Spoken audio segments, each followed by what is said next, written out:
আসলতে এবাৰ আমাৰ বিদ্যালয়ে ৰাষ্ট্ৰীয় পৰ্যায়ত বঁটা পাবলৈ সক্ষম হৈছে।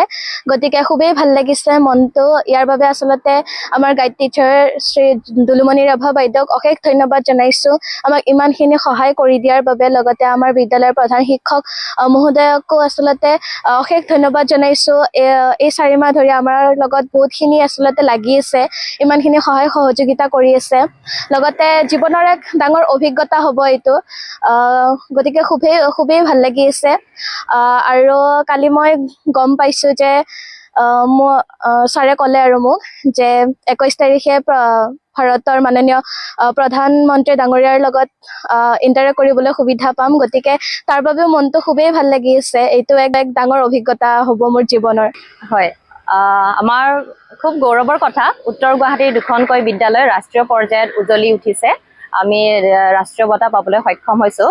এইটো আচলতে উইপ্ৰ আৰ্থিয়ান ৰাষ্ট্ৰীয় বঁটা, আৰু এই বঁটা আমাৰ অৰ্গেনাইজ কৰিছে আমাৰ অসমৰে আৰণ্যক আৰু সমগ্ৰ শিক্ষা অসমৰ সহযোগত।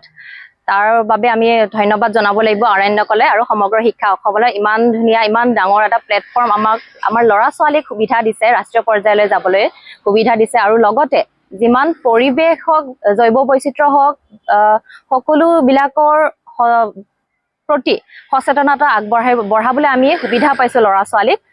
আৰু খুব আনন্দিত, খুব ভাল লাগিছে। আমি জৈৱ বৈচিত্ৰ্যৰ ওপৰত কাম কৰিছিলোঁ, যিহেতু আগৰে পৰাই আমি ক্লাছত পঢ়াওঁ জৈৱ বৈচিত্ৰ্য হওক, পৰিৱেশ হওক, প্ৰদূষণ হওক।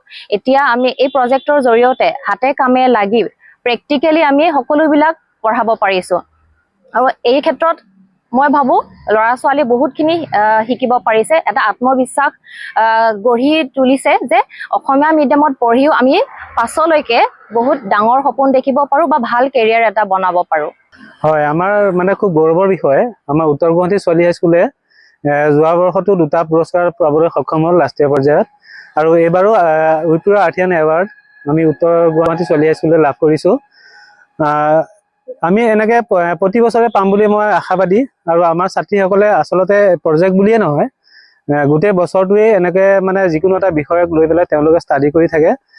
গতিকে মই আশা কৰিম ভৱিষ্যতলৈও আমাৰ ছাত্ৰীসকলে এনেদৰে উন্নতি শিখৰত বগাই যাব, আৰু অসমীয়া মাধ্যম যে কোনো বাধা নহয় ই আমাৰ অসমত প্ৰমাণ কৰিব।